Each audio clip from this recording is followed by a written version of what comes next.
Okay, guys, this is my new obsession. I mean, look at that.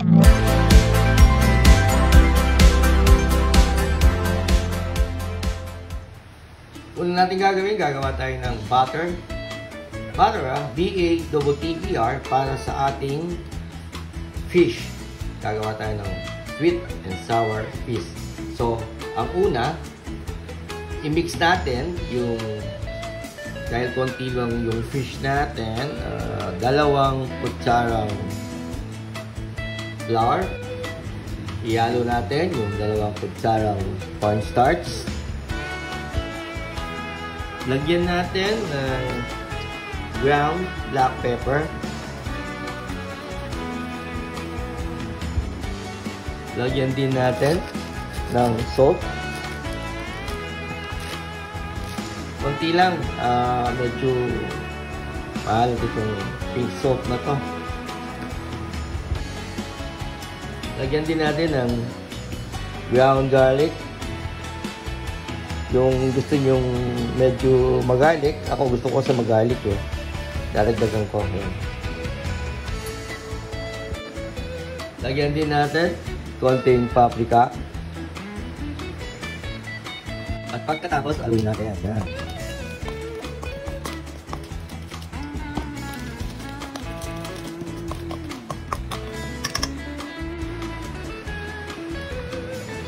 Ilagay natin isang itlog. Ang tigas ng itlog na to. Yan, itlog. Alak ulit.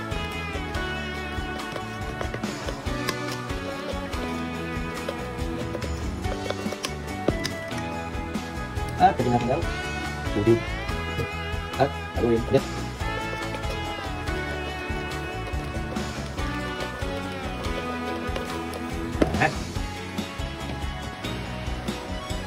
At ating ibabad yung ating mga fish.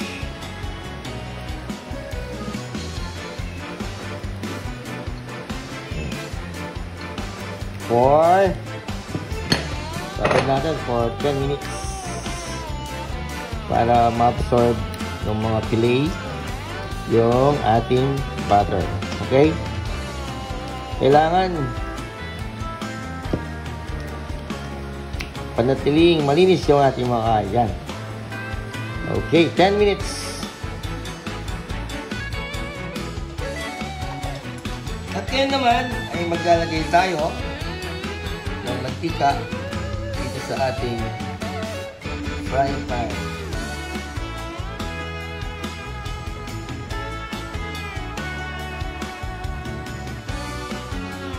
And then guys, i-roll natin after 10 minutes. I-roll na natin yung ating mga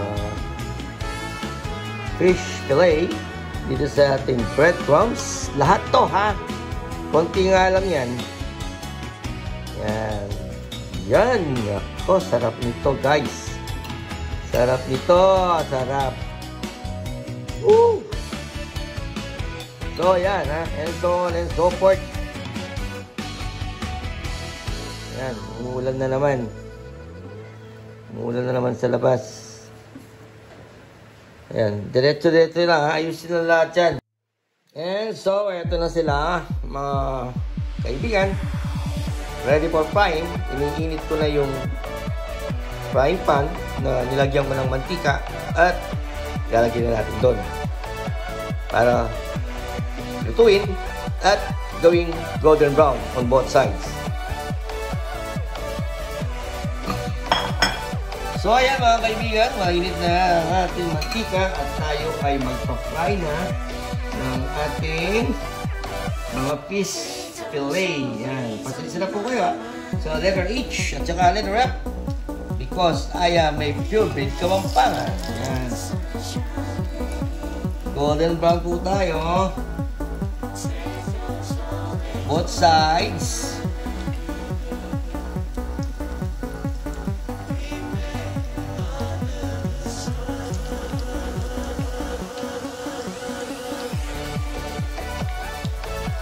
Okay. Tayin lang natin yan, mag-golden brown. At mga kaibigan, paalala ko lang, kailangan binabantayan natin yan kasi madaling maluto. Madaling maluto ang mga fish fillet at baka masunog. Tignan natin, ha?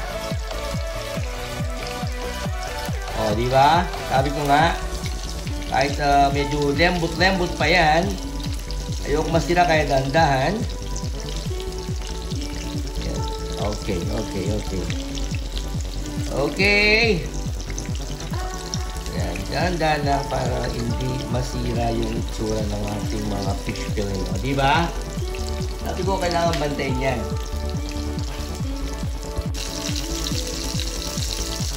Yan nga, golden brown siya mga kapatid, mga kaibigan. At atin nang ilagay sa isang malinis na plato. Ilagay natin sa isang malinis na plato itong mga fish fillet natin. Yan. At tapusin natin yung mga natitira pang fish fillet. So, pakita ko lang, ito yan. Ilagay ko sa isang malinis na plato.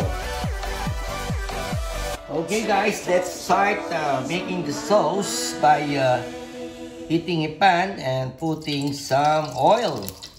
Pwede na yung oil na pinagpituan dun sa ating fillet, no? Fish fillet.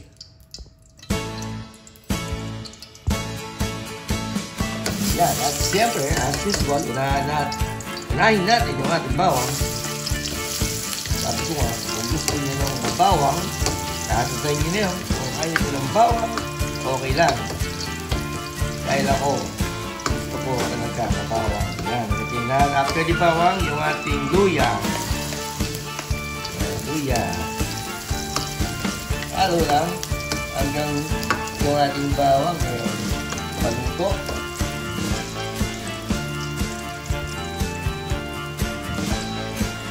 At pagkatapos, ilagay na natin yung ating sibuyas. White sibuyas. White sibuyas.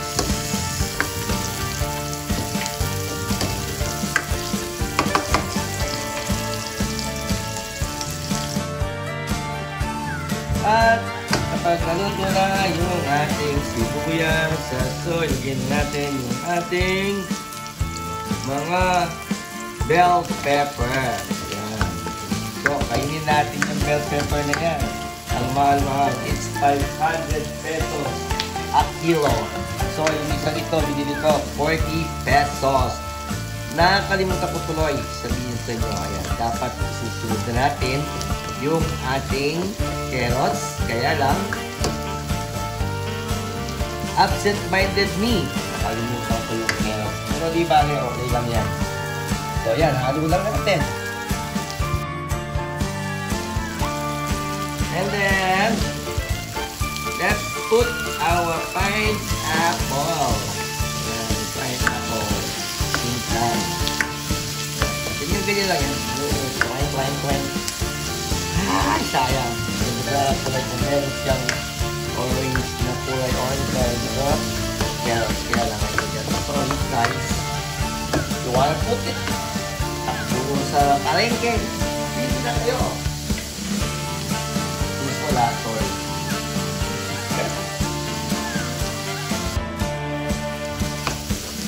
So, ayan na mga kaibigan. Pwede na po yan. Let's put some vinegar. Pag nilagyan natin siya ng vinegar, yep, huwag nyo munang ihahalo, ha? Ayan natin maluto yung vinegar bago natin nalugan para hindi daw siya maging acidic. And then, sabay na natin yung tubig. So, ayan. Pwede na yan. At ito ay ating pakuluin. Ayan. Pakuluin natin yan. At habang hinihintay natin kumulo yan, maglagay na din tayo ng sugar. Pero katamtaman pa lang, isang tablespoon. So, mamaya na natin titikman kung kulang yung sugar. So, kuluin natin yan. Pakuluin natin yan. And now, mga kaibigan, we can put ketchup. Tayo lumabas. So, ayan. Meron na akong ketchup ditong isa. Konti na lang. So, lagay ko rin yun. Dinilyot ko na siya ng tubig. Para naman hindi sayang. Ayan o. Para hindi naman di sayang. Tipid! Magtipid tayo. Ayan. Kailangan ano ba tawag doon? Sa Kapampangan, napnapan yung laman. Pwede lang palipitin yan. Kaya lang, hindi pwede. So, halo lang natin ulit. Kung hindi pa maganda yung kulay sa inyo, add ulit tayo ng ketchup. Pero, taste nyo baka sumobra naman sa tamis. Kailangan nakablend yung tamis at saka yung asim ng ating sauce. Yan, pakalawin lang natin yan. At ngayon nga, yung verdict, bago ituloy ang lahat, tikman natin kung ano ang lasa. So, tayong kutsara, konti, dun sa sauce, at ating tikman. Ayun, sakto. Konting asukal na lang para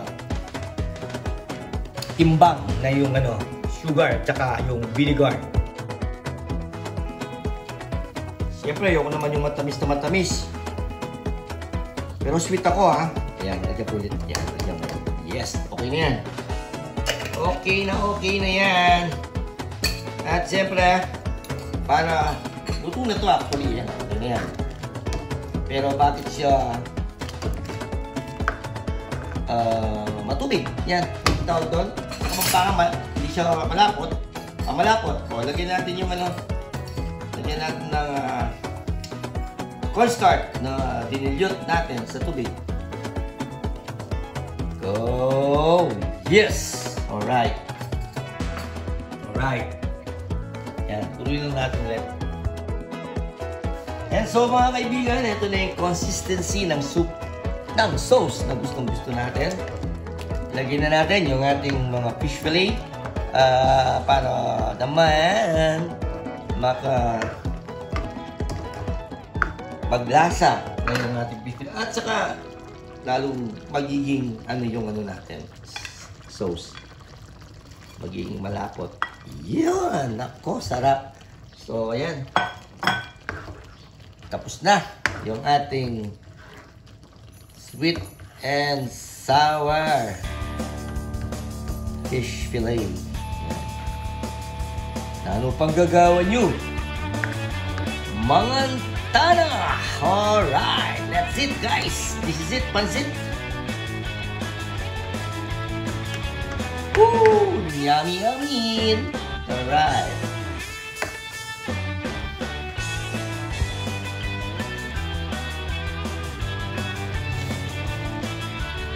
So yan, ilipat na natin sa isang serving plate.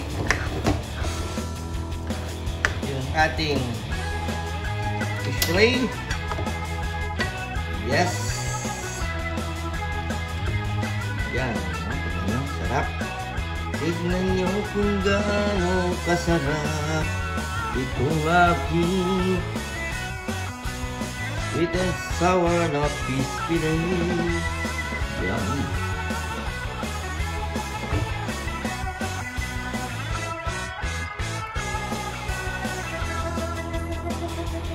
Okay.